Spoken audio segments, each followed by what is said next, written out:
நித்தை அப்படிங்கிறத பற்றி சொன்னாங்க, அனுபவங்களை பற்றி சொன்னாங்க. இதெல்லாம் ரொம்ப சந்தோஷம். ஆனால் இத்தனையும் படித்து இத்தனையும் அனுபவங்களையும் நான் அனுபவித்து எல்லாம் தெரிஞ்சு கடைசியாக ஒரு நிலைக்கு வந்தபோது என் மனசில் சில கேள்விகள் வந்தது. முதலாக வந்த கேள்வி என்ன அப்படின்னா, இறைவன் இறைவன் இறைவன் சொல்லிகிட்டே இருக்கிறோமே, இந்த இறைவனுக்கு இந்த புண்ணிய பாரதத்தில் கோயில் கட்டாத இடமே இல்லை என்று சொல்லக்கூடிய அளவுக்கு கோயில்கள் மிகுந்து இருக்கின்றது. இத்தனை அடையாளங்களை நம்முடைய முன்னோர்கள் நமக்கு ஏற்படுத்தி வைத்திருக்கின்றார்கள். இந்த அடையாளங்களை எல்லாம் சென்று தரிசித்து பார்க்கும்போது நமக்குள் ஒரு சிந்தனை எழுகிறது. ஓம் நமோ நாராயணா, சர்வம் சிவமயம் அப்படின்லாம் சொல்லும்போது இங்கே ஏதோ ஒரு நெருடல் என் மனசுக்குள்ள வருது. இந்த நாராயணாங்கிற நம மந்திரமா, இது நமசிவாயங்கிற மந்திரமா, இது எதை குறிக்கிறது இந்த கேள்வி எழுப்பும்போது இது அது இப்படியெல்லாம் இதுவா அதுவா எது அப்படின்லாம் கேள்வி கேட்டே போனால் ஏகம்ங்கிற மாதிரி தான் இருக்கு. இதில் அழுதிட்டு சொல்லக்கூடிய வரையறைத்து சொல்லக்கூடிய விஷயம் ஏதுமே இங்கே இல்லை. சத்தியம் மட்டுமே இருக்கிறது. என்னுடைய வாழ்க்கையில் நான் நினைவு தெரிஞ்ச நாளில் இருந்து, நான் பெருமைக்காக சொல்கிறதுனால நீங்கள் நினைக்க வேண்டாம், நான் பொய் பேசுனதே இல்லை. இங்கே என்னுடைய மாணவர்கள்லாம் இருக்காங்க.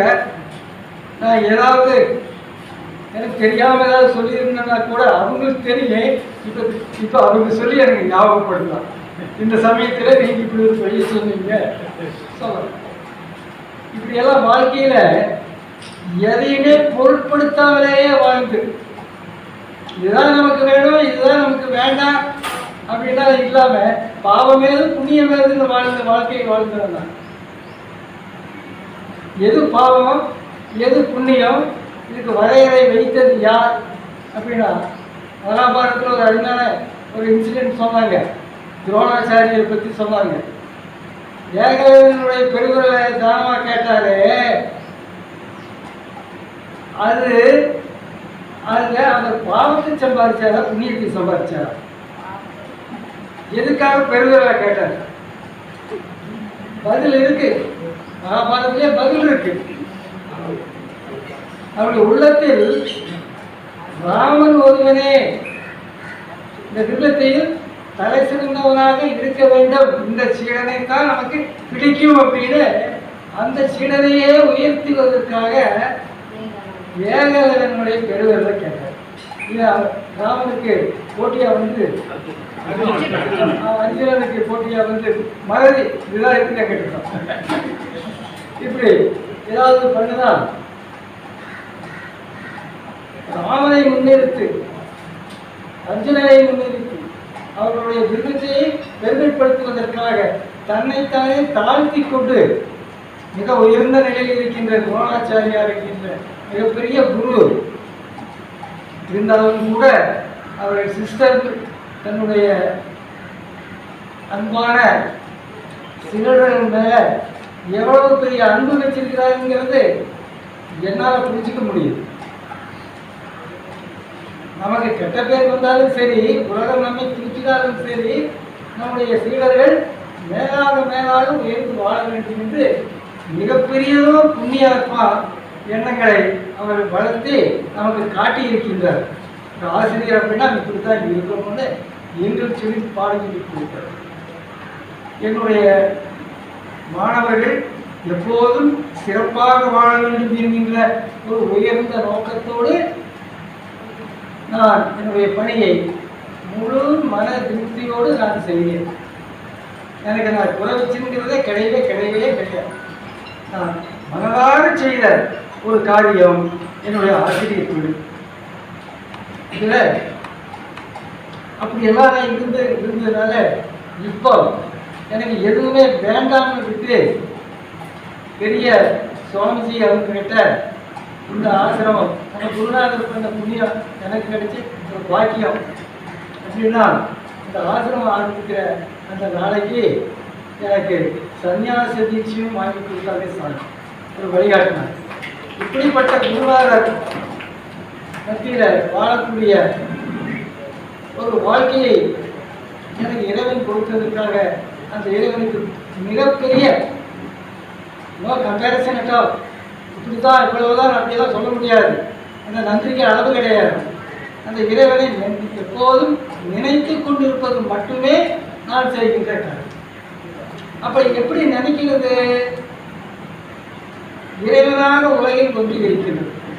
சத்தியம்னா எப்போதும் இருக்கிறது.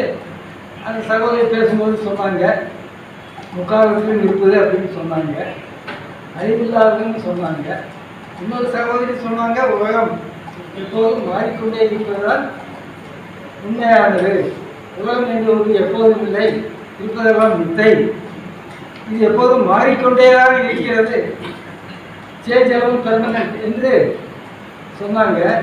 நம்முடைய வாழ்க்கையில் அவன் கண்கூட நான் பார்த்துட்டு இருக்கிறேன். இதெல்லாம் பார்த்தேன். அதில் நல்லது கெட்டதாகுது, கெட்டதுன்னு இன்னைக்கு சொல்றது நாளைக்கு நல்லதாகுது. எது பாவம் எது புண்ணியங்கிறது. ஸ்ரீராமருக்கு சபரி நெல்லிக்கிரி சொல்லுது எச்சில கொடுத்தாங்களோ. நாம் என்ன சொல்கிறோம்? நாம் சாப்பிடாதுக்கு முன்னே சாமி படைக்கக்கூடாது.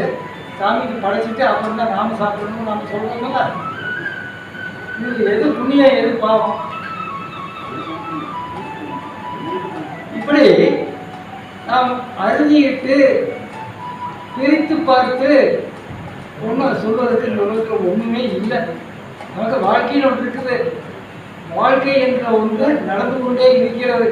இது எப்போ முடியும், எங்கே ஆரம்பிச்சது சொன்னாங்க, எப்படி முடியும், அப்புறம் முடிஞ்சதுக்கு அப்புறம் என்ன ஆகும் யாருக்கு தெரியும்? யாருக்கும் தெரியும். அப்படிப்பட்ட இந்த வாழ்க்கையில் ராமனாக இருந்தாலும் சரி, லட்சுமணனாக இருந்தாலும் சரி, அந்த ராவணேஸ்வரனாக இருந்தாலும் சரி, எல்லாருக்கும் அந்த இறைவன் வித்தியைத்தான் கொடுத்தார், தண்டிக்கல. அந்த மாதிரி இந்த உலக வாழ்க்கையில நம்முடைய வாழ்க்கையிலேயே நாம் இறைவனை நினைத்து கொண்டிருப்பது மட்டுமே நம்மால் செய்ய முடியும். அதை மனதாக செய்து நாம் இறைவனை வேண்டி விரும்பி இனிமேலும் நாம் பிறவான நிலையை இனி அடைய வேண்டும். ஒரே ஒரு வார்த்தை சொல்லிக்கிறேன். நம்முடைய வாழ்க்கையில் நாம் நினைக்க வேண்டியது அந்த காலத்தில் இப்போ இந்த சினிமாவில் கேட்ட பாட்டு ஞாபகம் இருக்குது. அது இப்போ இந்த வாழ்க்கையில் நிறைய தவறுகள் போயிட்டே இருக்குது. தாயை போன்றொரு தெய்வம் இல்லை, தந்தை சொல்லிக்க மந்திரம் இல்லை அப்படின்னு நாம் பாடக்கால சினிமா பாட்டு இருக்குது. ஆனால் அவங்க ரெண்டு பேர்த்தையும் சேர்த்து வச்சு அடுத்த வழி வருது. அந்த அன்பின் அடையாளம் அப்படின்னா தாயும் தந்தைதான் அன்பிற்கு எல்லை என்று அடுத்த வழி சொல்லுது. அப்போ அன்பு என்பது நிலையாக இருக்கிறது, அது மாறுறதில்லை. எல்லாம் மாறிட்டே இருந்தாலும் அன்புங்கிறது நிலையாக சகல ஜீவர்கள் என்று அந்த அறிவு தரத்தில் வேறுபட்டு இருந்தாலும் அந்த தரத்திற்கு ஏற்ப இந்த ஜீவர்களுக்கு இந்த உடல் வாய்ப்பு இருந்தாலும் அந்தந்த உடலில் அன்பும் அறிவும் நிறைந்து இருக்கிறது என்பதை நான் அனுபவபூர்வமாக உணர்ந்து இப்போது நான் சொல்ல விரும்புவது என்னவென்றால், தாயையும் தந்தையும் தெய்வமாக வணங்கி நாம் இறுதி மூச்சு இருக்கும் வரை அவர்களை காப்பாற்றி போற்ற வேண்டும் என்று என்னுடைய பிரார்த்தனையாக எல்லோருக்கும் கேட்டுக்கொண்டு இந்த ஒரு நல்ல ஒரு அறிவை வழங்கிய என்னுடைய குருமார்கள் எல்லாம் நான் மனதார அவருடைய பாதங்களை தொட்டு தண்டனிட்டு சாஸ்தாங்கமாக வணங்கி, பகவானே இனிமேல் எடுத்தது போதும் இந்த வாழ்க்கையில் கடைசி மூச்சு ஆகும் வரை சமமாகி சிவமாகும் வரை இந்த வாழ்க்கைக்கு ஆனந்தமயமாக இருப்பதற்கு பகவானே அருள் புரிய வேண்டும் என்று நான் தினந்தோறும் நினைத்துக் கொண்டிருக்கின்றேன். அந்த நினைவு இறைவனை நினைத்து நான் வாழ்ந்து கொண்டிருக்கின்றேன் என்பதை உங்கள் மத்தியில் அதை தெளிவுபடுத்திக் கொண்டு நான் நிறைவேற்றிக் கொள்கிறேன். இந்த வாய்ப்பு